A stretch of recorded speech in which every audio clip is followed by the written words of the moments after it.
Vous vendez via une marketplace. L'acheteur passe commande sur la plateforme, il règle directement la plateforme.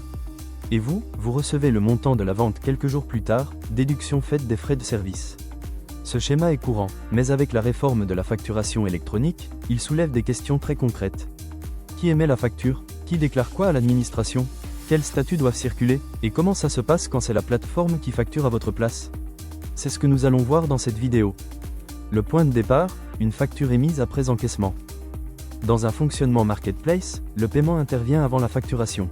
L'acheteur a déjà réglé la plateforme au moment où vous émettez votre facture. On parle alors de « facture déjà payée ». Et cette situation a des conséquences directes sur ce que doit contenir la facture structurée. Concrètement, le montant déjà payé doit être égal au montant total TTC. Et le montant net à payer est égal à 0. C'est ce qu'on appelle le cadre de facturation, dépôt d'une facture déjà payée, et il doit être explicitement renseigné dans la facture. Cela vaut pour la facture de vente, mais aussi pour la facture de commission que la marketplace vous adresse. Deux factures circulent dans ces schémas. Chacune a ses propres obligations. Premier schéma, vous émettez la facture vous-même. Dans cette configuration, c'est vous qui gardez la main sur la facturation. Vous émettez la facture de vente à destination de l'acheteur, avec le cadre « déjà payé ». Votre plateforme agréée effectue les contrôles réglementaires, transmet la facture à la plateforme agréée de l'acheteur, et envoie les données au concentrateur. Un point d'attention sur le moyen de paiement.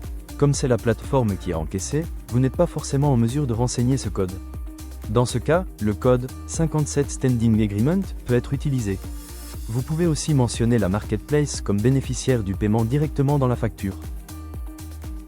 Autre obligation à ne pas négliger, si votre prestation est soumise à la TVA à l'encaissement, vous devez émettre le statut « encaissé », même si le paiement et l'émission de la facture sont quasi simultanés.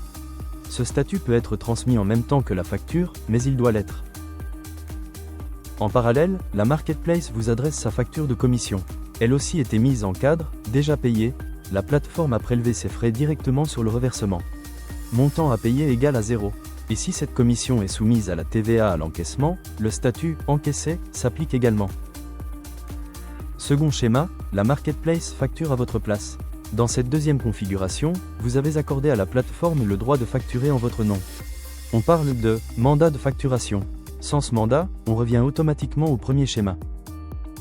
La transaction reste une vente entre vous et l'acheteur. Mais c'est la marketplace qui crée la facture, la transmet via sa propre plateforme agréée et gère les statuts. Avant l'émission, la plateforme met la facture à votre disposition. Vous avez la possibilité de la refuser si elle est inexacte. C'est un droit prévu dans les spécifications. Il y a un prérequis technique indispensable dans ce schéma. La marketplace doit avoir accès à votre adresse électronique de facturation. C'est ce qui permet à votre plateforme agréée de recevoir les statuts en retour. Sans cette adresse, le circuit est incomplet. Pour la facture de commission, même logique qu'en premier schéma. La marketplace émet une facture de prestation de service à votre attention, en cadre, déjà payé, avec les statuts correspondants.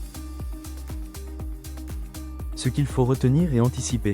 1. Identifiez votre schéma. Émettez-vous la facture vous-même, ou avez-vous signé un mandat de facturation avec la plateforme? La réponse détermine qui est responsable de l'émission et de la transmission. 2. Renseignez le cadre, déjà payé. Montant payé égal au TTC, montant à payer égal à 0. Ce cadre doit être explicitement présent dans la facture structurée. 3. Gérez les statuts d'encaissement. Si votre TVA est exigible à l'encaissement, le statut « encaissé » doit être émis. Cela concerne aussi bien la facture de vente que la facture de commission. 4. Vérifiez votre adresse de facturation électronique. En cas de mandat, la marketplace en a besoin pour vous retourner les statuts. Sans ça, le circuit est rompu. 5. Pensez aux deux flux, facture de vente et facture de commission coexistent. Chacune a son émetteur, ses statuts, ses obligations de déclaration. En résumé, les marketplaces ajoutent une vraie complexité à la réforme. Le paiement passe par un intermédiaire, la facture est émise après encaissement, et deux flux de facturation coexistent dans tous les cas. Selon que vous émettez vos factures ou que la plateforme le fait pour votre compte, les responsabilités diffèrent. Dans tous les cas, les obligations associées doivent être maîtrisées avant septembre 2026. Préparez le futur de la facture électronique avec Cegedim Business Services.